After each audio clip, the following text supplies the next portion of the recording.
আজকে মামলাটা মূলত ছিল ইসলামী ব্যাংকের এস আলম গ্রুপ কর্তৃক ইসলামী ব্যাংকের শেয়ার কেলেঙ্কারির যে মামলাটা ছিল সেটা আজকে শুনানির জন্য ছিল। ফ্যাক্ট এরকম যে বাংলাদেশ ব্যাংকের অনুমতি নিয়েও 10%-এর বেশি কোনো শেয়ার কোনো একক কোম্পানি একক গ্রুপের পক্ষ থেকে ধারণ করা যায় না, নামে বেনামে প্রত্যক্ষ বা পরোক্ষভাবে। এখানে যেটা দেখা গেছে এস আলম গ্রুপ কর্তৃক প্রায় 82% শেয়ার কেনা হয়েছে বিভিন্ন বেনামি কোম্পানির নামে, এবং বাংলাদেশ ব্যাংকের একটি রিপোর্টে দেখা গেছে এই 24টা বেনামি কোম্পানি এস আলম সংশ্লিষ্ট, এবং ইসলামী ব্যাংক থেকে লোন নিয়ে এই শেয়ারগুলো কেনা হয়েছে। এজন্য এই বাংলাদেশ ব্যাংকে আমরা আবেদন করেছিলাম যে এই বেআইনি পদক্ষেপের বিরুদ্ধে ব্যবস্থা নিতে। বাংলাদেশ ব্যাংক ব্যবস্থা না নেয় এটা রিট পিটিশন দায়ের করা হয়েছিল। রিট পিটিশনটা এর আগে শুনানি হয়েছে, আজকে অধিকতর শুনানির জন্য ছিল।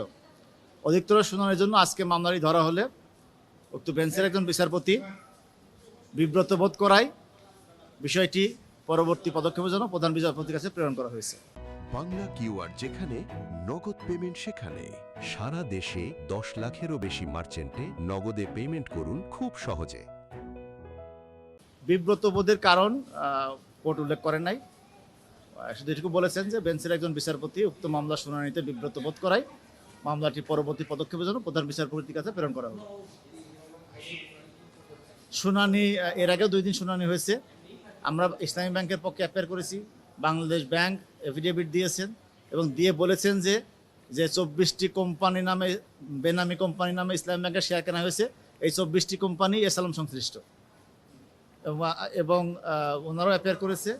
এবং শুনানির আজকে অধিকতর শুনানির জন্য ছিল, অধিকতরের শুনানির জন্য আজকে মামলাটি ধরা হলে বেঞ্চের সিনিয়র বিচারপতি আদেশে বলেছেন যে বেঞ্চের একজন বিচারপতি উক্ত মামলা শুনানিতে বিব্রত বোধ করায় পরবর্তী পদক্ষেপের জন্য এটা প্রধান বিচারপতি মহোদয়ের নিকট প্রেরণ করা হলো।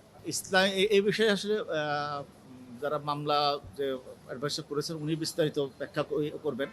আমার ব্যক্তিগত পজিশন হচ্ছে যে রাষ্ট্রপতির যে ইনডেমনিটি, গতকাল আমাদের গণপ্রজাতন্ত্রী বাংলাদেশ সরকারের প্রধানমন্ত্রী তথ্য বিষয়ক উপদেষ্টা বলেছেন যে রাষ্ট্রপতির ইনডেমনিটি শুধুমাত্র রাষ্ট্রপতি মেয়াদকালের জন্য, তার আগের কোনো অপরাধের জন্য কিংবা তার পরের কোনো অপরাধের জন্য এই ইনডেমনিটি কার্যকর হবে না।